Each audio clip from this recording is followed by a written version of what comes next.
played a speech from a South Carolina lawmaker who did not understand the implications of voting for that 6-week abortion ban. And he was speaking out against a South Carolina bill that would have stripped all exceptions from it. That failed to pass, it turned out. South Carolina, too much pressure. They did, however, sort of like ramp up their existing 6-week ban. And again, those existing exceptions, I guarantee you that guy is going to be back. We're going to play a clip of him eventually. Maybe it's already happened, where he says the exceptions, they don't work either. When they start to realize exactly what the implications are of this. Here's another one that I hadn't contemplated, but it makes sense. Again, you can't prove, you're not going to be able to like prove rape within a 6-week window. You're not going to be able to always measure the threat to a pregnant person's life from their pregnancy. You're not going to be able to always hear about incest. These exceptions are useless. Here is a story from, oh wait, this is just a news article, right? I thought this.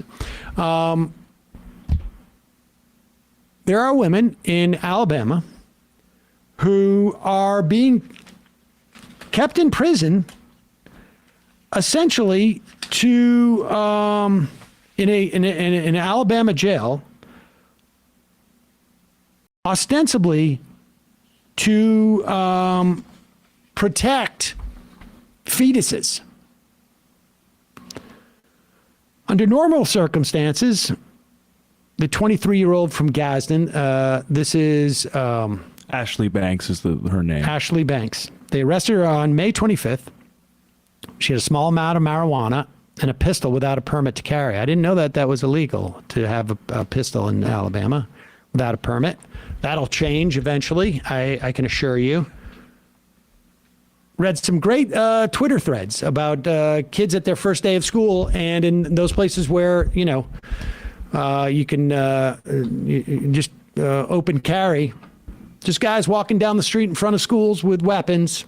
Just you can't stop them. And just terrifying the kids.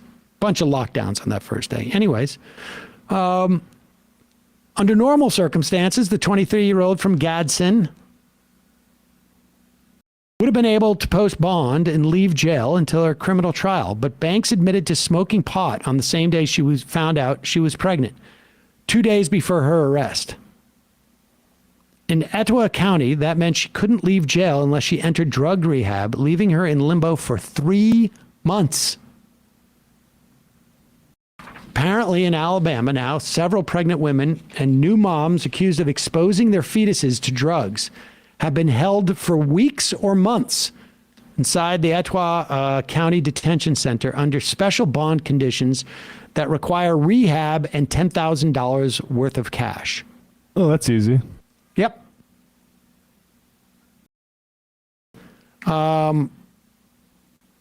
They're holding both pregnant and postpartum women in the jail.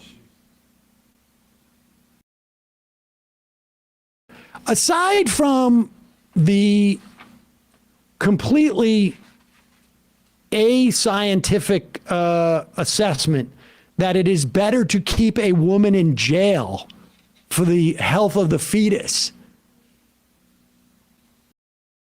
all the stress that's generated. Great environment for maternity. And all those stress hormones. But the idea that you can be imprisoned follows, I mean, look, if you can be imprisoned, which eventually we will get there, if not, we're there already, for seeking an abortion, you certainly, it simply follows, if the fetus or the embryo has prominence over the person who is carrying that embryo, and I do mean person because a person has rights.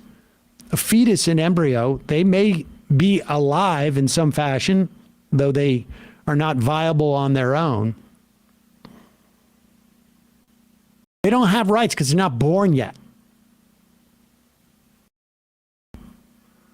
They're not people yet.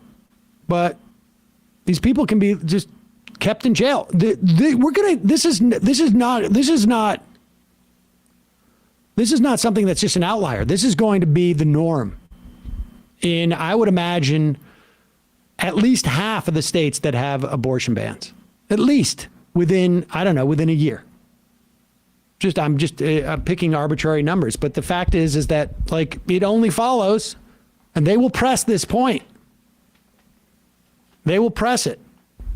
If they get control of the Senate and the House, they will make this law of the land. There's no doubt about it. And so I don't know, those Greg Gutfeld single women who are mad. Yeah. I mean, if I was somebody who could get pregnant, well, I mean, I'm mad about it, and I'm not somebody who can get pregnant. It's just incredible. Basically making these women and people who can get pregnant second-class citizens whose rights are subservient to someone else's religious fundamentalist values. That's all that's going on here. Yeah, but Hugh Hewitt says it's not disruptive. Not disruptive at all. That's why stare decisis carries the day. Yeah, you'll be saved by that thing that was just bowled over recently.